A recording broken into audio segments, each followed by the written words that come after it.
Welcome back. आज मैं आपसे बात करने वाला हूँ पटेल इंजीनियरिंग लिमिटेड के बारे में। मैं रेकमेंड नहीं कर रहा हूँ, मैं आपको डिस्करेज नहीं कर रहा हूँ, मैं जस्ट आपके साथ वो चीज़ें शेयर करूँगा जो पब्लिक डोमेन में अवेलेबल है। आगे बढ़ने से पहले मैं क्लियर कर दूँ कि मैं सेबी रजिस्टर्ड एडवाइज़र नहीं हूँ, मैं जस्ट ओपिनियन शेयर करता हूँ उन फैक्ट्स और डेटा के बेस पे जो पब्लिक डोमेन में अवेलेबल है। अगर आप नए हैं रिसर्च फील्ड में, सॉरी स्टॉक फील्ड में, इन्वेस्टमेंट फील्ड में, तो एक बात समझ लीजिए कि बिना तैयारी के उतरेंगे तो आपको समस्या होगी और जितने संसाधन अवेलेबल हैं उन सब का यूज़ कीजिए। तो मैं आपको एक आधी चीज़ बताता हूँ कि कैसे करते हैं या करना चाहिए, कर सकते हैं। ये जो रिपोर्ट आप देख पा रहे हैं ये पब्लिक डोमेन में अवेलेबल है। पुरानी रिपोर्ट है, नई नहीं है। इस रिपोर्ट के बेस पर हम ईयर बुक के साथ एनालिसिस करेंगे और आगे भी मैं आपके साथ बात करता हूँ कि कैसे। सबसे पहले पटेल इंजीनियरिंग करती क्या है। ये एक ईपीसी टाइप कंपनी है, कंस्ट्रक्शन कंपनी है, ठेके लेती है, कंस्ट्रक्शन करती है, बात खत्म, पैसा लेती है, प्रॉफिट कमाती है, बात खत्म हो जाती है। Patel engineering company, Patel engineering limited 1949 से लगातार काम कर रही है। इस समय इसका स्टॉक लगभग 60 रुपये के आसपास है। 70 साल का इस कंपनी को एक्सपीरियंस है। 18,663 करोड़ के आसपास इस कंपनी के पास ऑर्डर है इस समय। यहाँ पे ये गलत है, ये अप्रैल के आसपास का डेटा है। इस समय 18,000 करोड़ के आसपास की ऑर्डर बुक है कंपनी की। कंपनी हेडक्वार्टर्ड है मुंबई में। इंडिया के 14-15 स्टेट्स में कंपनी काम करती है, जम्मू कश्मीर में काम कर रही है। अभी आई थिंक एनटीपीसी या एनएचपीसी का इसको एक ऑर्डर मिला है, शायद 250-300 करोड़ रुपए का, जिसके बाद ये बहुत हाई था स्टॉक। 5% 6% की हमने देखा है ग्रोथ पिछले वीक में। इस कंपनी को लेकर कुछ कन्फ्यूजन्स हैं जो कि आप रिसर्च करते समय मेरे साथ आप देखेंगे कि मेरा भी क्या कन्फ्यूजन है इस कंपनी को लेकर के। किसी भी कंपनी को एनालाइज करने से पहले उसके बारे में थोड़ा थोड़ा बेसिक डेटा लेने का एक तरीका होता है और वो तरीका सिंपल सिंपल सा है कि कंपनी काम क्या करती है, कंपनी कहाँ पर काम करती है, मेन कस्टमर्स कौन है, क्या कंपनी फ्यूचर रेडी है, क्या कंपनी के पास लगातार ऑर्डर्स आते रहेंगे, कंपनी का मार्केट कैप कितना है, कंपनी स्टॉक के अंदर डिविडेंड कितना दे रही है अपने लोगों को, इन्वेस्टर्स का कितना ध्यान रखती है।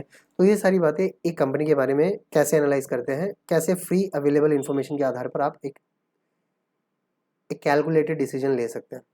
छोटी मोटी सी जानकारी इस कंपनी की इस समय यह है कि मार्केट कैप करीब करीब 5,000 करोड़ है। इसके अलावा करंट प्राइस 61 रुपये है। डिविडेंड यील्ड इस कंपनी का 0% है। एक्चुअली 0% नहीं है। अगर आप यहाँ देखेंगे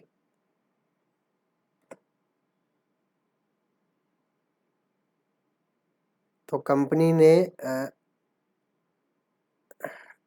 थोड़ा तो डिविडेंड दिया था जब टाइम था कंपनी का। लास्ट डिविडेंड अगर आप देखेंगे इस कंपनी का 1 अक्टूबर 2012 का डेटा है, 30 पैसे का। फिर 2011 यानी 8 9 10 11 12 लगातार इन्होंने डिविडेंड दिए हैं। बोनस की बात करो तो 2001 2004 में इन्होंने बोनस दिया है, उसके बाद से बोनस नहीं दिया है। स्प्लिट इन्होंने वही 2004 एक राइट्स इशू ये लाते रहते हैं। लेटेस्ट राइट इशू लाए फरवरी 2023 में और बोर्ड मीटिंग वगैरह तो खैर होती ही रही थी, वो तो खैर इशू ही कोई नहीं होता। Now coming back to the historical data of the company की इस कंपनी का हिस्टोरिकल डेटा क्या कहता है। इस कंपनी, ये ईयर बुक है इस कंपनी की। जो ये एक एनालिसिस था, रिसर्च था, उसके साथ मैं कंफर्म करूंगा कि ये कंपनी की ईयर बुक क्या कहती है। इस समय अगर आप देखो इस कंपनी का चार्ट देखो, मैक्सिमम से मैं आपको चार्ट अगर दिखाऊं, यहाँ पर क्लियर नहीं है, यहाँ पर आप क्लियर देखेंगे। अगर आप ये मैक्सिमम चार्ट देखें तो यहाँ जनवरी 2006 से डेटा मेंटेन किया हुआ है इन्होंने। जनवरी हाँ, जनवरी 2006 से अगर डेटा गड़बड़ हो गया, ये जनवरी 2006 का डेटा है। जनवरी 2006 से हमारे पास डेटा स्टार्ट होता है 152 रुपये से, फिर ये पीक पे जाता है जनवरी में 707 रुपये के पीक पे, जनवरी 2008 में। जनवरी 2008 में पीक पे गया, 8 9 10 11 12, जैसा मैंने आपको बताया इन्होंने रेगुलर डिविडेंड दिया है। उसके बाद से स्टॉक की हालत थोड़ी सी दयनीय होती गई है। यहाँ पर वॉल्यूम नहीं था, यहाँ पर आपको वॉल्यूम भी दिखता है, उसके बाद भी स्टॉक की हालत थोड़ी सी ख़राब है। Something is wrong with the company. I am not sure कि कंपनी कुछ बहुत ज़्यादा बड़ा ब्लंडर कर रही है या मेरी जानकारी में नहीं आया, लेकिन समथिंग, ये जो चार्ट है, डेटा है, ये कुछ तो बताता है। अब क्या बताता है वो हम आगे देखेंगे इस वीडियो के अंदर। स्क्रीनर.com जो कि वेबसाइट है, एक तरह से बाइबल कही जा सकती है इंडिया में इन्वेस्टर्स के लिए, उसके अनुसार इस कंपनी में कोई भी प्रोज नहीं है, जो कि ऐसा नहीं होता, पॉसिबल नहीं है। जो कि इसके कौन से वो हैं कि दो the company is reporting reported profit it is not paying out dividend. जैसे मैंने आपको बताया डिविडेंड देना है कंपनी के लिए, ये दिखाता है कि वो कंपनी कितनी इन्वेस्टर फ्रेंडली है, कितना कंपनी इन्वेस्टर्स के बारे में सोच रही है। अगर लगातार प्रॉफिट है तो कोई कंपनी अगर बहुत ज़्यादा कैपिटल एक्सपेंडिचर करना चाहती है, बहुत ज़्यादा एम्बिशियस है, तो वो लोन उठा के अपने कैपिटल एक्सपेंडिचर नीड्स को पूरा कर सकती है। इतना तो खैर नहीं हो सकता कि जैसे इस कंपनी के नंबर ऑफ शेयर्स मैं आपको बताऊं, इस कंपनी के नंबर ऑफ शेयर्स 84 करोड़ के आसपास है। तो अगर 1 रुपया भी डिविडेंड कोई कंपनी देती है तो 84-85 करोड़ रुपए जैसी सिचुएशन फेस वैल्यू पे मिलता है। अगर 100% डिविडेंड भी देंगे तो वो फेस वैल्यू पे मिलेगा, फेस वैल्यू 1 रुपया है। अगर 84 करोड़ शेयर्स होल्डर्स को आप 1 रुपया दे देते हैं तो मेरे हिसाब से 84-85 करोड़ जाता है, जो कि it's not really big deal. अगर आप प्रॉफिट आगे डिस्कस करते हैं, बट मैटर ये होता है कि कंपनी उस फ्रंट पर उतना विश्वास नहीं जीत पा रही है इन्वेस्टर्स का। ये एक नेगेटिव एस्पेक्ट है जो कि नज़र भी आ रहा है शेयर के प्राइस में, जो कि नज़र भी आ रहा है शेयर के प्राइस एक्शन में। इसके अलावा आगे बढ़ते हैं। पी रेशियो 22 का है। पी रेशियो 22 होना एक तरह से 22 रेशियो अगर है किसी पीई का तो वो एक तरह से एक अच्छा है, एक तरह से एक मतलब एक सेंसिबल काइंड ऑफ थिंग है। इस कंपनी के पीयर और कंपिटिटर्स की अगर बात करें तो कंपनी के पीयर्स सिंबल है लार्सन एंड टूब्रो हुआ, रेल विकास निगम लिमिटेड हुआ, जीएमआर हुआ, एनबीसीसी हुआ, इरकॉन हुआ, कल्पतरू प्रोजेक्ट्स हुआ। इन सब का अगर आप देखो तो पीई में अगर हम जाते हैं, पीई में आपको यहाँ पे बताता हूँ। ये भी इनके इस कंपनी के पीयर्स है, कॉम्पिटिटर्स है, इनका भी पीई इतना ही है, करीब करीब 20 के आसपास ही है। 20, 14, 18, 14, 19, 35। कुछ हैं जो 154 है, कुछ हैं जो 78 है, कुछ हैं जो 42 है। उस पर और एनालिसिस किया जा सकता है कि ये इतना ज़्यादा क्यों है। पी रेशियो के बारे में एक बात यह है कि कुछ लोग कहते हैं कि जिस कंपनी का पी रेशियो सस्ता है आप सिर्फ उसी स्टॉक को ले लीजिए। लेकिन एक नेगेटिव एस्पेक्ट ये होता है कि सपोज आप मान लीजिए बिस्किट बनाते हैं और बिस्किट की कंपनियों में 5 और प्लेयर्स हैं आपके साथ, तो बाकियों को तो जो प्रॉफिट की बात नहीं करते, पी रेशियो की बात करते हैं कि उनका पी रेशियो मान लीजिए 25 का है और आपका पी रेशियो 5 का है। तो लॉजिकली बुक डेफिनेशन के अकॉर्डिंग तो आपको 5 पी का बुक स्टॉक खरीदना चाहिए। बट लॉजिक ये कहता है कि something is wrong with your stock, something is wrong with your profit, something is wrong with your earnings. Reason Bing हो सकता है कि मार्केट आपको उतना हाथों हाथ नहीं ले रहा है क्योंकि आपकी प्रॉफिटेबिलिटी कम है, और मार्केट हाथों हाथ नहीं ले रहा है तो मार्केट ने कुछ पढ़ा है, कुछ एनालाइज किया है आपके बारे में। तो कम पीई रेशियो हमेशा एक अच्छा स्टॉक नहीं होता। मतलब कहने का मतलब है कि कम पीई रेशियो देखकर आप स्टॉक में मत फंस जाइए। हो सकता है कंपनी अच्छा काम नहीं कर रही है, company up to the mark नहीं है इंडस्ट्री स्टैंडर्ड के अकॉर्डिंग। हो सकता है पुरानी टेक्नोलॉजी पे चल रहे हैं, हो सकता है प्रोडक्टिविटी अच्छी नहीं है, हो सकता है प्रोडक्ट वापस लेना पड़ रहा है, प्रोडक्ट फेल हो रहा है, काफ़ी चीज़ें हो सकती है। ये जस्ट एक पी रेशियो पे लेक्चर था। इस कंपनी पे पटेल फाइनेंशियल्स की मैं बात कर लेता हूँ। अच्छा हाँ, कौन सी बात कर रहे थे। Company has low interest coverage ratio, एक नेगेटिव पॉइंट है। Promoter holding has decrease over last quarter. Promoter holding last quarter में कम हुई है। अब प्रमोटर होल्डिंग का अगर मैं आपको आई टेक दिस लिवरेज कि इसमें प्रमोटर होल्डिंग आपको दिखाता हूँ। पहले इस कंपनी का प्रमोटर होल्डिंग बढ़ा भी है, पहले कंपनी में प्रमोटर होल्डिंग बढ़ा भी है और उसके बाद ये कम हुआ है। हाँ, प्रमोटर होल्डिंग देखिए जून 23 में ये प्रमोटर नहीं, ये तो कम नहीं हुआ। अच्छा, कम ही हुआ है डायरेक्ट। मेरे हिसाब से जून 23 से पहले प्रमोटर होल्डिंग कुछ ज़्यादा थी। अब जो है एक नेगेटिव एस्पेक्ट ये कहता है कि जून 23 में 39% थी, सितंबर में सेम रही, दिसंबर में सेम रही, मार्च में सेम रही, अब इस क्वार्टर में जून 24 में 36% हो गई है, which is kind of A negative aspect किसी भी कंपनी को एनालाइज करते समय। और चीज़ों के साथ साथ कंपनी के मालिक उस कंपनी को किस तरह ट्रीट कर रहे हैं, ये काफ़ी कुछ हमें बताता है कंपनी के बारे में। अगला है company has a low return on equity of 6.27% over last 3 years. ये एक ऐसा एम्बिगस टाइप है, it's not a big deal. Contingent liabilities of 2872 crore. Contingent liabilities का मतलब ये होता है ऐसी लाइबिलिटीज जो एक्चुअली इस समय लाइबिलिटी नहीं है, इस समय कंपनी को देनदारी नहीं है, फ्यूचर में हो सकता है कंपनी को ये पैसा देना पड़े। ये कुछ ऐसे कोर्ट केसेस हो सकते हैं जिसमें कंपनी फाइट कर रही है, कुछ लोग कंपनी के अगेंस्ट केस करके बैठे हैं और शायद उसमें मुआवजा कंपनी को देना पड़ सकता है। ये होता है कंटिंजेंट लायबिलिटी का मतलब। इसमें मेजॉरिटी ऑफ द कस्टमर्स इस कंपनी के सरकार है, सरकार के कॉन्ट्रैक्ट्स हैं। तो कुछ ऐसे कॉन्ट्रैक्ट्स हैं इस कंपनी में जहाँ पर सरकार ने कुछ आर्बिट्रेज कर रखा है, कुछ केसेस चल रहे हैं, सरकार कुछ कुछ तो एक डिस्प्यूट इनके बीच में चल रहा है। This is not necessarily A negative point. हो सकता है जो सब कॉन्ट्रैक्टर्स होते हैं उन्होंने कर रखा हो, कोई लैंड डिस्प्यूट्स हो सकता है, लैंड इशू हो सकता है, कोई और इशू हो सकता है कंटिंजेंट लायबिलिटी में, और एनालिसिस किए जाने की ज़रूरत है इस पर्टिकुलर सेगमेंट के लिए। बट कंटिंजेंट लायबिलिटी मीन्स कि कंपनी को फ्यूचर में देना पड़ सकता है। एक सबसे बड़ा प्रॉब्लम जो मुझे नज़र आता है कंपनी में, वो ये है promoter having pledged 88.7% of their holding.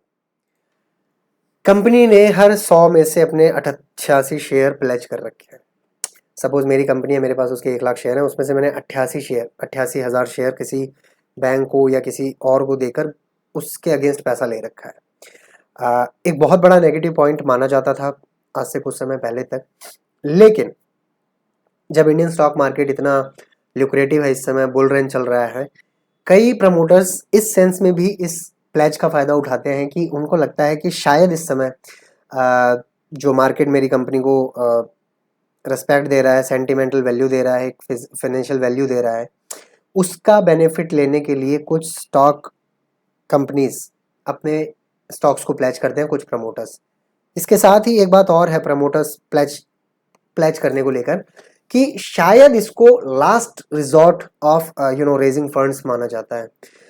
आज के बुल रन में, आज के ओपन मार्केट में ये चीज़ उतनी परफेक्टली नहीं बैठती, क्योंकि मैंने ऑब्जर्व किया पिछली कई कंपनियों में, बहुत सी कंपनियों में मैंने tier 1 companies, blue chip companies, एकदम टॉप लेवल इंडिया की क्रीम कंपनीज में देखा है प्रमोटर होल्डिंग कम हुई है। मैं आपको 2-4 एग्जांपल आने वाले वीडियोस में बता दूंगा।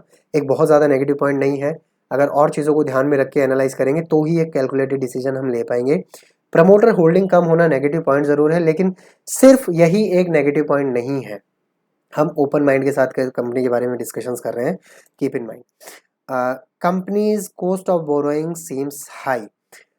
कोई भी कंपनी जो इंफ्रास्ट्रक्चर के काम में है वो इस समय हाईली कॉम्पिटिटिव मार्केट में काम कर रही है। एक कंपनी जो इस तरह के मार्केट में इंफ्रास्ट्रक्चर में, भी बहुत लोग हैं जो इंफ्रास्ट्रक्चर का काम कर रहे हैं। कोविड के बाद से हमने देखा गवर्नमेंट ऑफ इंडिया ने कैसे पाइपलाइन इंफ्रास्ट्रक्चर पाइपलाइन किया, और उसकी वजह से बहुत सारा पैसा मार्केट में रिलीज़ हुआ। मनी मल्टीप्लिकेशन फैक्टर के बाद हम लोगों ने देखा है कि सरकार का 1 रुपया 4.5-5 रुपया बन के मार्केट में आ गया है। लोग घर खरीद रहे हैं, गाड़ी खरीद रहे हैं, कर्जा लेने से नहीं डर रहे हैं, हर हाथ में पैसा बहुत ज़्यादा है। उसमें इसका भी योगदान हुआ है, इंफ्रास्ट्रक्चर पाइपलाइन का। अब इसकी वजह से नुकसान जो है सो है, बट फ़ायदा ये है कि लोग अब काम कर रहे हैं। अब मेक इन इंडिया के लिए ऐसी बहुत सारी कंपनियां हैं जो इंफ्रास्ट्रक्चर में काम कर रही हैं, हज़ारों नई ऐसी कंपनियां हैं। और ठीक है, डायरेक्ट कॉन्ट्रैक्ट वो सरकार से नहीं ले पा रहे, लेकिन सब कॉन्ट्रैक्टर्स अब बहुत ज़्यादा मात्रा में मिल रहे हैं। छोटे छोटे 10-10, 20-20 लाख के कॉन्ट्रैक्ट लेने वाले लोग 1-1 करोड़, 2-2 करोड़ के प्रोजेक्ट्स पे बिड कर रहे हैं, है ना। करना क्या होता है, एलजी तो देना होता है, मतलब एक लेटर ऑफ गारंटी देना होता है, बैंक गारंटी वगैरह देना होता है, उसके बाद कॉन्ट्रैक्ट मिल जाता है सब कॉन्ट्रैक्टर्स के फॉर्म में। तो अब बहुत सारे नए प्लेयर्स हमें देखने को मिल रहे हैं, बैंक गारंटी को छोड़िए, बहुत सारे नए प्लेयर्स हमें देखने को मिल रहे हैं इंफ्रास्ट्रक्चर के काम में। तो इसलिए इस कंपनी का जो यहाँ पर एक नेगेटिव पॉइंट था, companies cost of borrowing seems high, कभी कभी सिचुएशंस के लिए लेना भी पड़ता है। ये भी एक नेगेटिव पॉइंट पूरी तरह नहीं माना जा सकता। एक नेगेटिव पॉइंट मैंने कहीं इस कंपनी के बारे में एनालाइज करते समय पढ़ा था, मैं आपके साथ शेयर कर लूँ। चलिए कोई दिक्कत नहीं है, आगे बढ़ते हैं। जैसा मैं कह रहा था, हाँ, एक चीज़ जो इस कंपनी के बारे में एनालाइज करनी है वो मुझे है, क्रेडिट रेटिंग इस कंपनी की BBB है। एक्सेप्टेबल लेवल BBB रेटिंग को माना जा सकता है। ऐसा नहीं है कि ये कोई बहुत शानदार AAA रेटिंग है, AA रेटिंग है, AA+ हो गया, बट BBB एक्सेप्टेबल लेवल है, इन्वेस्टमेंट ग्रेड होता है, इन्वेस्टमेंट किया जा सकता है BBB रेटिंग के। रेटिंग इंटरनल नहीं है, ये एक्सटर्नल रेटिंग है। अगर एक्सटर्नल रेटिंग BBB है तो इन्वेस्टमेंट ग्रेड अभी भी ये कंपनी मेंटेन कर रही है। हाँ, इसकी ऑर्डर बुक याद रखिएगा कि ये जो एनालिसिस मैं आपको दिखा रहा हूँ, ये 2024 के आसपास का, अप्रैल का है। इसके अंदर देखते हैं कि इसका ऑर्डर बुक क्या है इस समय। ये फाइनेंशियल से मैं आपको पढ़ के बता रहा हूँ। ये 2024 फाइनेंशियल ईयर खत्म होने के बाद की ईयर बुक है। इसमें 18,663 करोड़ रुपए का ऑर्डर बुक इस कंपनी का है, जिसके अंदर hydro power, irrigation, tunnelling and road projects हैं। ये चेयरमैन है कंपनी के, डेफिनेटली लेट चेयरमैन, ओके। हर कंपनी अपनी तारीफ़ करती है, बैलेंस शीट कंपनी की अपनी खुद की तारीफ़ होती है। ईयर बुक अगर आप किसी कंपनी की पढ़ेंगे तो पाएंगे कि हर कंपनी अपने आप में शानदार काम कर रही है। Nobody is going through a problem और क्राइसिस। सो ईयर बुक के साथ साथ आप फाइनेंशियल्स को भी देखिए, मार्केट के अंदर रेपुटेशन कैसा है उसको भी देखिए। अभी मैं स्पेसिफिकली कुछ ही चीज़ों को ध्यान में रख के वीडियो में बात आपसे कर रहा हूँ। ये हाइड्रो 61% जो प्रोडक्ट है वो हाइड्रो इलेक्ट्रिक के हैं। जो ऑर्डर बुक है, क्लाइंट वाइज ऑर्डर बुक, ये एग्जैक्ट स्टेटस है ईयर बुक के अकॉर्डिंग 2024 का। सेंट्रल गवर्नमेंट PSUs 17 प्रोजेक्ट्स हैं। 62.35 प्रोजेक्ट्स सेंट्रल गवर्नमेंट के हैं, पब्लिक सेक्टर अंडरटेकिंग्स के हैं। स्टेट गवर्नमेंट डिपार्टमेंट्स के प्रोजेक्ट इनके पास 30 है। ये 34.65% हुआ अमाउंट के हिसाब से। और कुछ इंटरनेशनल प्रोजेक्ट्स हैं, जो 2 प्रोजेक्ट हैं, 560 करोड़ होता है शायद ये। हाँ, ये 560 करोड़ होता है। कुल मिला के 18,663 करोड़ बनता है। अभी ये खैर ये सब बकवास है, हर कंपनी अपनी तारीफ करती है, कोई दिक्कत नहीं है। 5% CAGR compounded annual growth rate.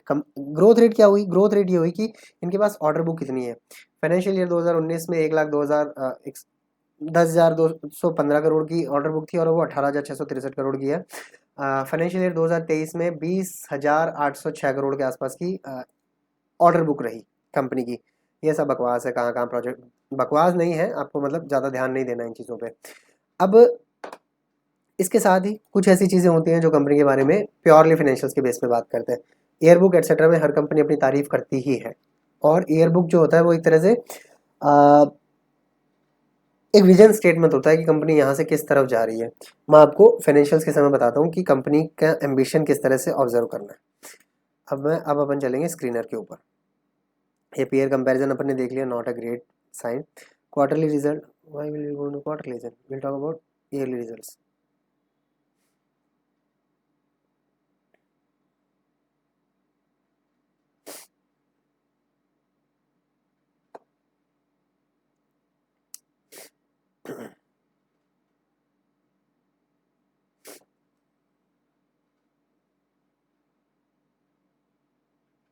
ठीक है, सेल्स 666 करोड़, 901 करोड़। नहीं, क्वार्टर का है ये, दिस इज ओनली क्वार्टर। हमें ट्रेंड लाइन पे चलना पड़ेगा। ट्रेंड लाइन पे आपको मैं दिखाता हूँ फाइनेंशियल सिचुएशन।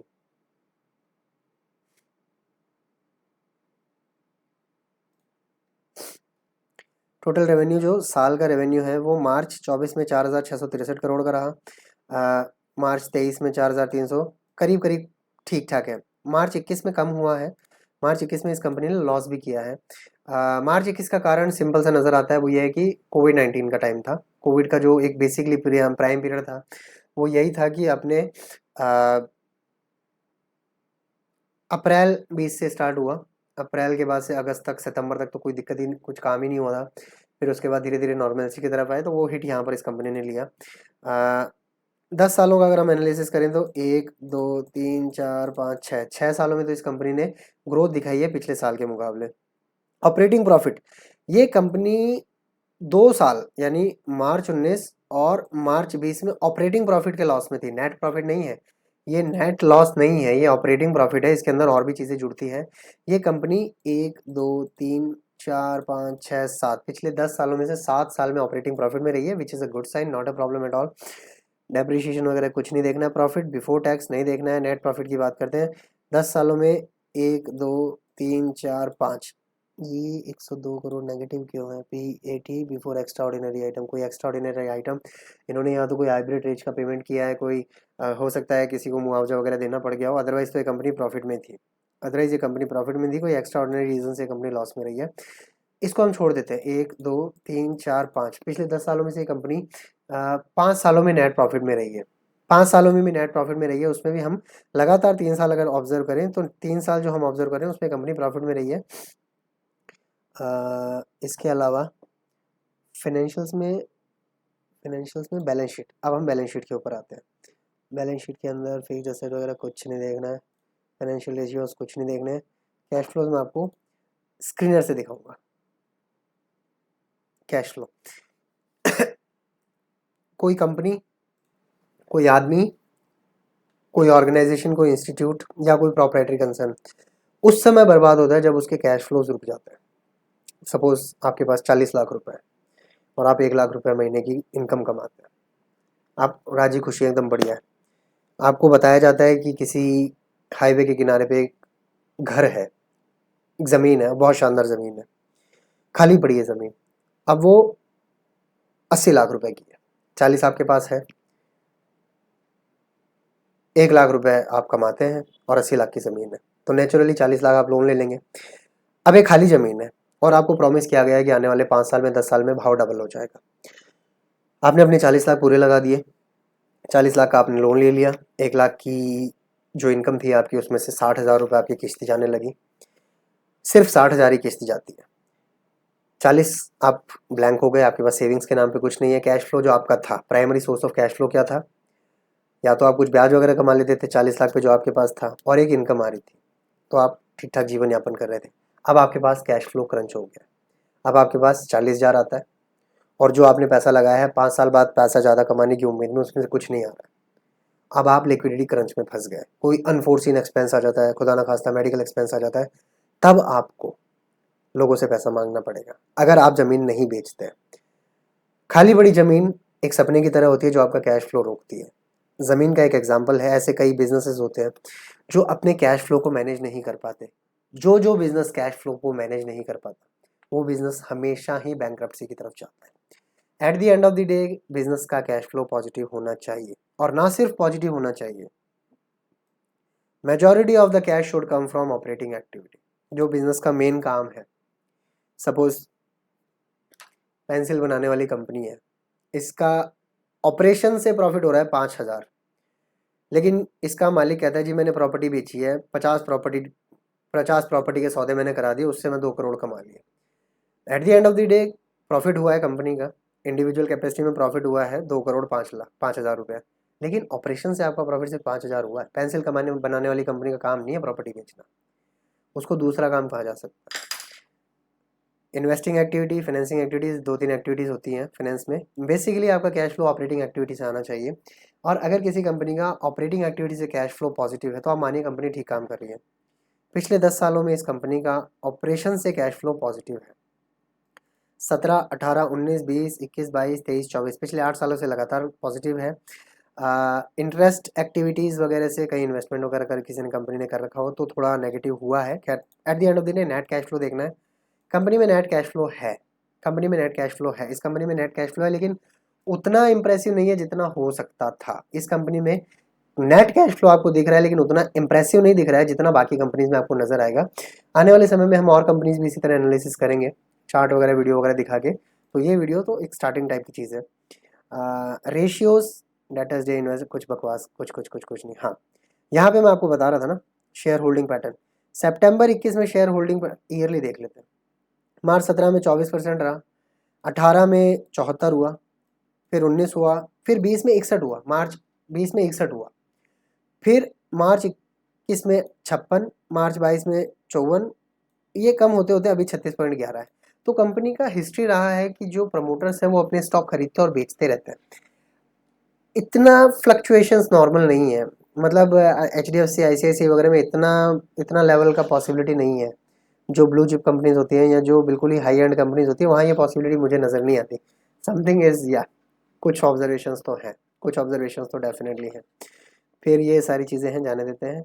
इसके अंदर कुछ काम की चीज़ें सेल्स वगैरह तो मैं आपको दिखा ही चुका हूँ। आपको किसी कंपनी को एनालाइज करते समय फाइनेंशियल्स पर सबसे कम ध्यान देना। आप किसी कंपनी का स्टॉक खरीदते हैं तो भले ही आप वो स्टॉक 100 रुपये का ले रहे हैं, लेकिन आप उस 100 रुपये का मालिकाना हक उस कंपनी में रखते हैं। तो पैसा हमेशा ऐसी कंपनी में और इस तरह से इस सोच के साथ लगाना कि पैसा जीवन भर रहने वाला है। बिजनेस हमेशा गोइंग कंसर्न माना जाता है, आपका पैसा भी उसी तरह होना चाहिए। एक समय था जब प्राइम एक्टिविटी बिजनेस इन्वेस्टमेंट की मानी जाती थी डिविडेंड। ये जो वॉरेन बफेट है या पीटर लिंच है, ये जितने लोग हैं इनके समय में डिविडेंड को प्राइम इनकम माना जाता था स्टॉक्स में। तो आज अगर कोई इनकी बुक पढ़ के आपको एग्जांपल देता है तो वो दौर अलग था, वो ज़माना अलग था। आज ट्रेडिंग अट्रैक्ट करती है, आज बुल मार्केट है, हर आदमी बुल मार्केट में एक्सपर्ट है। अगर कंपनी फाइनेंशियल्स रोजी भी दिखा देती है तो भी इट्स अ पॉसिबिलिटी कि कंपनी गलत हो सकती है। ठीक है, तो मैंने सारे रेड फ्लैग्स इस कंपनी के आपके साथ ऑलरेडी डिस्कस कर लिए हैं, और भी कर लेते हैं, कोई दिक्कत वाली बात नहीं है। एक चीज़ जो एक कंपनी को अच्छा या बुरा बनाती है वो ये होती है कि वो अपने प्रॉफिट के साथ क्या करती है।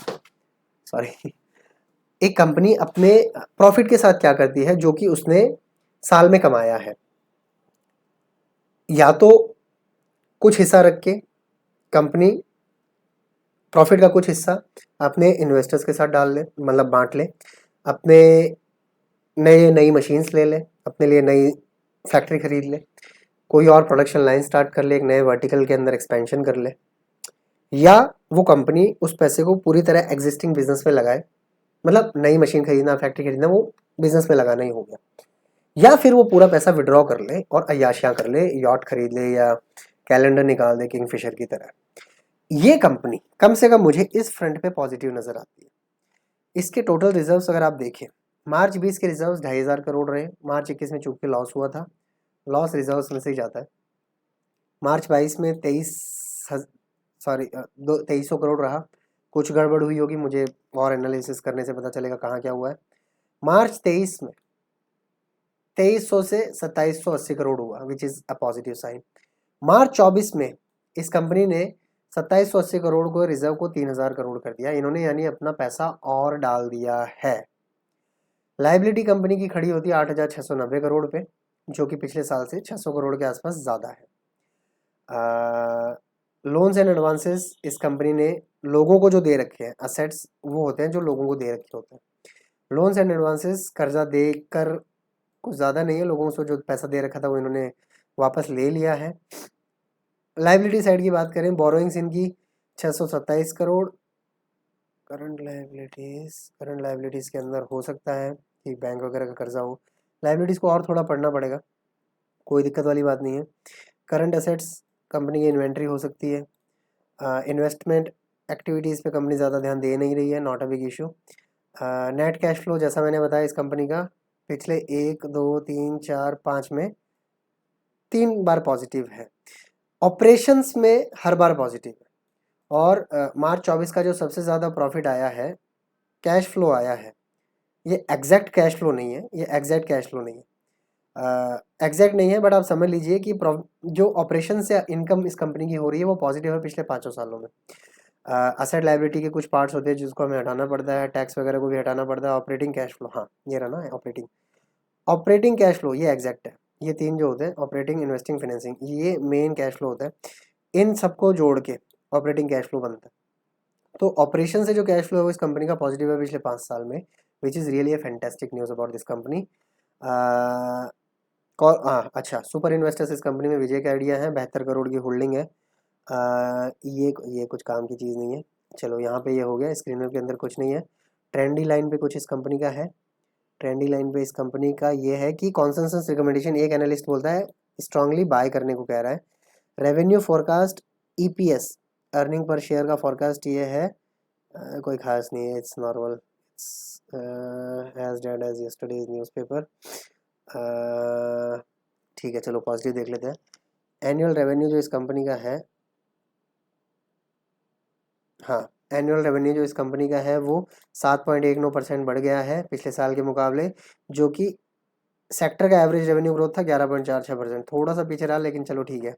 एनुअल नेट प्रॉफिट 58% बढ़ गया है, कम जो इंडस्ट्री एवरेज है वो 145% कंपनी इसमें लैग कर गई।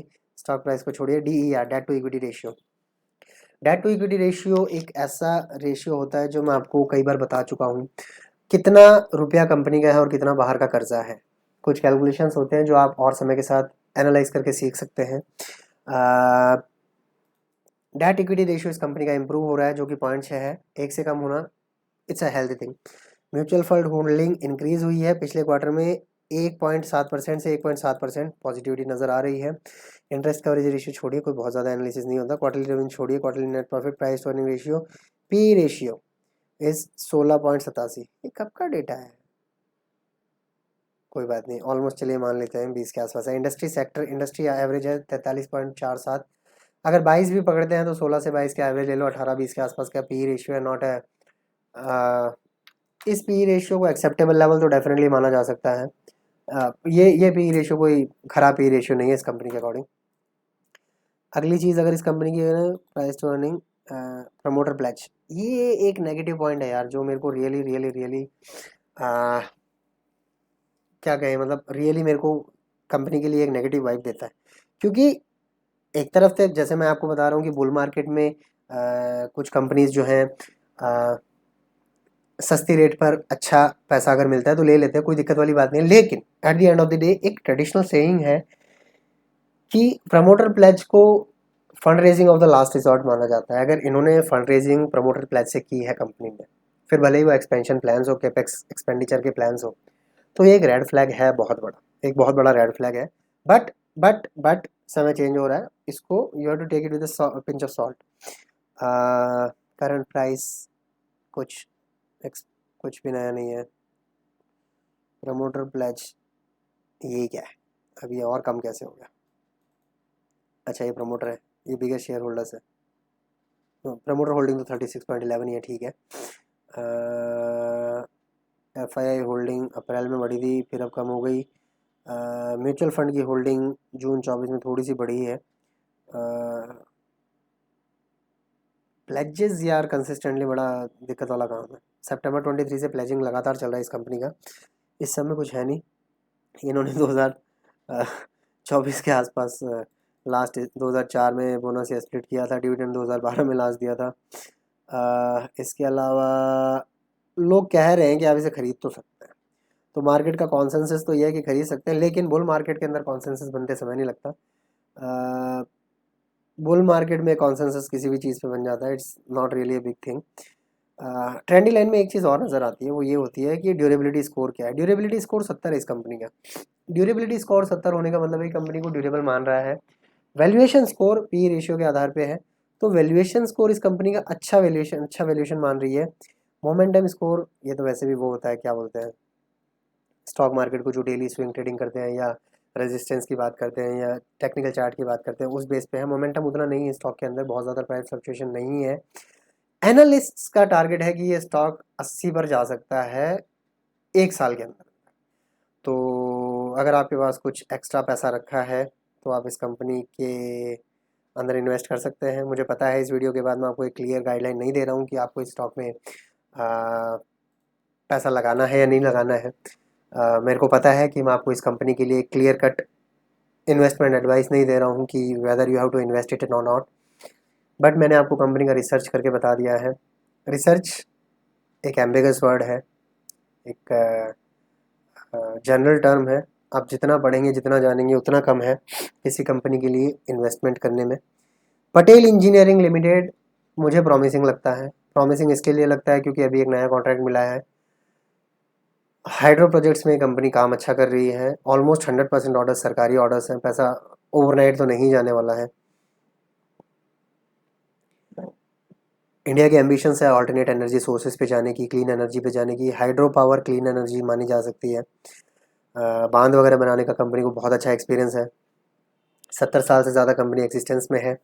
ओवरनाइट कंपनी लॉस नहीं देगी। कुछ कारण ज़रूर हैं कि मार्केट ने अभी तक इस कंपनी को 1000 के पार नहीं पहुंचाया, क्योंकि पीयर्स का आपने देखा पी रेशियो काफ़ी अच्छे लेवल पे है, स्टॉक भी 100 के पार है, ये स्टॉक अभी 60 के आसपास है। तो इस पे कैलकुलेटेड रिस्क के साथ थोड़ा बहुत इन्वेस्टमेंट करके देखा जा सकता है। बाकी मिलते हैं अगले वीडियो में। जय हिंद।